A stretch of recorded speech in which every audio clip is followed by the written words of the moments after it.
জানাই। তো আমি প্রিয়াঙ্কা আজ চলে এসেছি একটা দারুণ মজাদার পিঠের রেসিপি নিয়ে। তো আজ আমি বানাবো গাজর দিয়ে পিঠে। এখন তো শীতকাল, বাজারে খুবই টাটকা টাটকা গাজর পাওয়া যাবে, আর এই শীতে কিন্তু পিঠে খেতে আমাদের খুবই ভালো লাগে। তো আজ আমি গাজরের পিঠেটা যেভাবে বানাচ্ছি, তো পুরো রেসিপিটা দেখতে থাকো, তাহলেই তোমরা বুঝতে পারবে যে এটা কতটা সহজ। তো চলো আমি এবারে রেসিপিটা শুরু করি। তো এই যে দেখো, এখানে আমি নিয়েছি গাজর।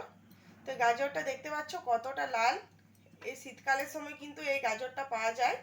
তো এবারে এই গাজরটা আমি ভালো করে ছুলে ধুয়ে কেটে নেব।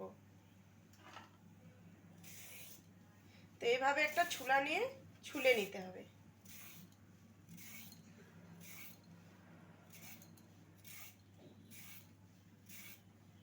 তো এভাবে কিন্তু প্রত্যেকটা গাজর আমি ছুলে নেব।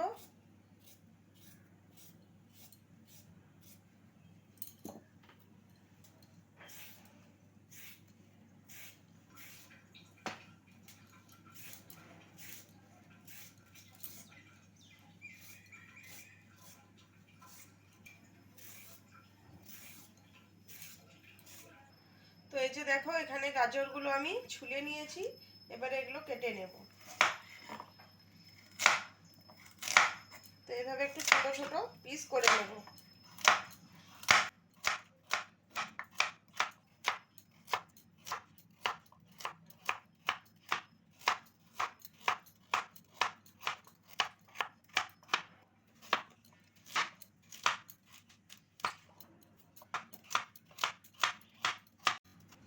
তো এই যে দেখো, গাজরগুলো এখানে ছোট ছোট পিস করে কেটে নিয়েছি। এবারে এটা ধুয়ে আমি সিদ্ধ করে নেব। আর এখানে আছে আমার 500 গ্রাম গাজর। তো এই যে দেখো, প্রেসার কুকারে দিয়ে দিয়েছি। এবারে দিয়ে দেবো এতে অল্প জল, আর দিয়ে দেবো অল্প নুন। তো এটা মিডিয়াম আছে 3 থেকে 4টে আমি সিটি দিয়ে দেবো।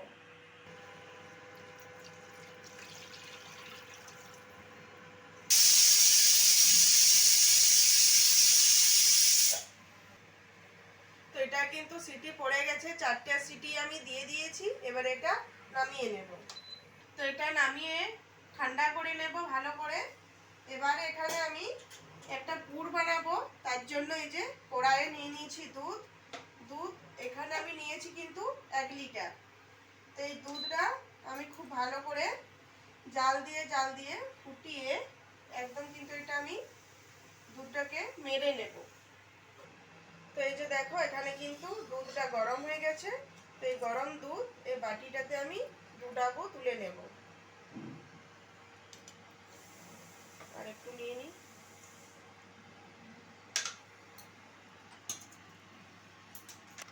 এবারে এই যে আমি নিয়েছি দুধ গুঁড়োর প্যাকেট। তো এখানে আমি 2 প্যাকেট নিয়েছি। এই গরম দুধের মধ্যে দিয়ে দেব।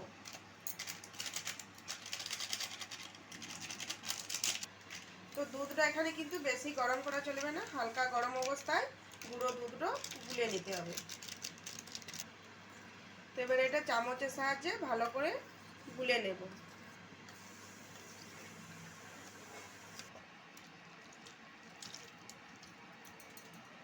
তো এখানে গাজরটা সিদ্ধ হয়ে গেছে। এবার এটা ঠান্ডা করতে রেখে দেব। তো দুধটা দেখো এখানে অনেকটা ঘন হয়ে গেছে। এবারে যে আমি গুঁড়ো দুধটা গুলে রেখেছিলাম সেটা এর মধ্যে দিয়ে দেব। এবারে এটা ভালো করে মিশাতে হবে।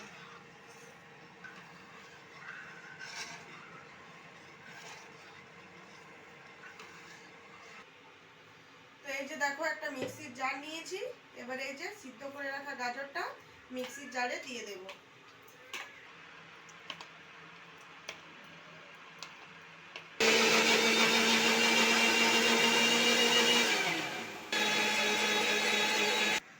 তো এই যে দেখো, এখানে কিন্তু এটা একদম মিহি করে বেটে নিয়েছি।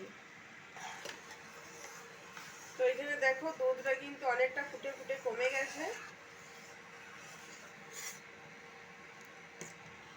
তো এখানে এই যে নারকেল গুঁড়ো নিয়েছি, এটা শুকনো নারকেল গুঁড়ো। তো এখানে আমি 4 চামচ দিয়ে দেব এতে। তো এখানে আমি নারকেল গুঁড়ো দিয়ে দিয়েছি। তো এখানে তোমরা চাইলে কাঁচা নারকেল কুড়িয়েও এখানে ব্যবহার করতে পারো, তাহলেও কিন্তু এটা ভালো হবে। তো এই যে দেখো এখানে কিন্তু এটা অনেকটা গাঢ় হয়ে গেছে। এবারে আমি এতে দিয়ে দেব 1/2 কাপ চিনি। এবারে চিনিটা খুব ভালো করে মিশিয়ে নেব।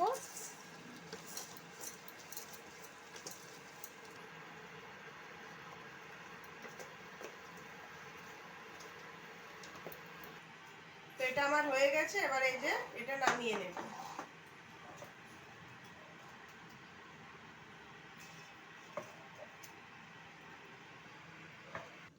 তো এই যে দেখো এটা নামিয়ে নিয়েছি, আর এটা কতটা সুন্দর হয়েছে। তো চলো এবারে পিঠেগুলো বানাবো। তো যেটাতে আমি দুধের পুরটা করলাম ওই কড়াইয়ে এবারে যে গাজরটা বেটে রেখেছিলাম সেটা ঢেলে দেব। তো এবারে এটা কিন্তু একটু ভালো করে ফুটিয়ে নেব। তো এই যে দেখো এটা ফুটে উঠেছে। এবারে এর মধ্যে আমি দিয়ে দেব চালের গুঁড়ো, শুকনো চালের গুঁড়ো। ভালো করে এটা মেশাবো।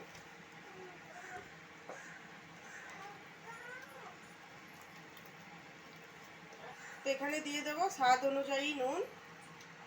তো এখানে আমার আরও চালের গুঁড়ো লাগছে, তো তার জন্য দিয়ে দিলাম। তো এটা দিয়ে আরও ভালো করে মেখে নেব। তো এটা কিন্তু একটু ভালো করে নেড়ে চেড়ে টাইট করে মেখে নেব।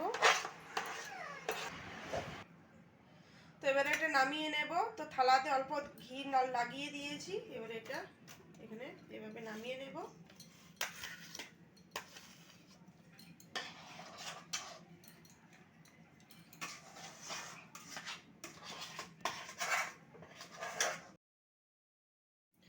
তো এই যে দেখো এটা গরম অবস্থায় আমি ভালো করে এটা মেখে নিয়েছি। এবারে এর থেকে অল্প অল্প নিয়ে আমি পিঠেগুলো বানাবো। তো এইভাবে একটু করে নেব। তো এখানে তুমি জল হাত বা তেল হাত করে নেবে, তাহলে পিঠাটা ভালো গোড়া যাবে।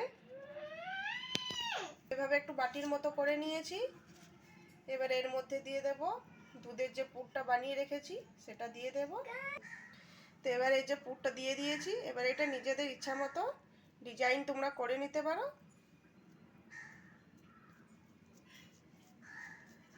তো আমি এখানে এইভাবে লম্বা লম্বা একটা ডিজাইন করে নিচ্ছি। তো এই যে দেখো আমার এখানে এটা তৈরি হয়ে গেছে।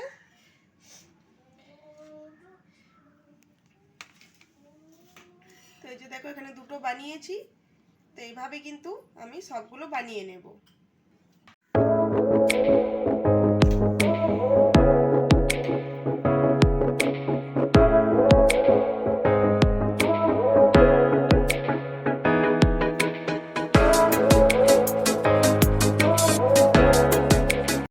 তো এই যে দেখো এখানে পিঠেগুলো আমি বানিয়ে নিয়েছি।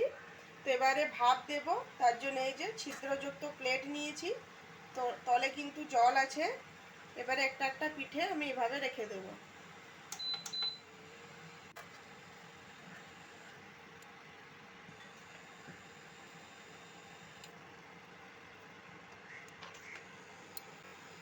তো এবারে এটা আমি ঢাকা দিয়ে রেখে দেবো পিঠেগুলো সিদ্ধ হওয়ার জন্য।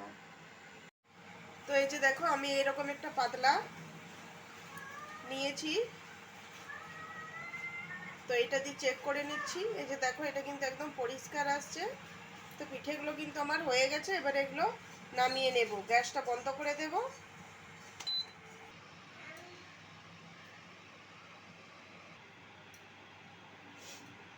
তো এইভাবে একটু জল হাত করে করে পিঠেগুলো নামিয়ে নেব।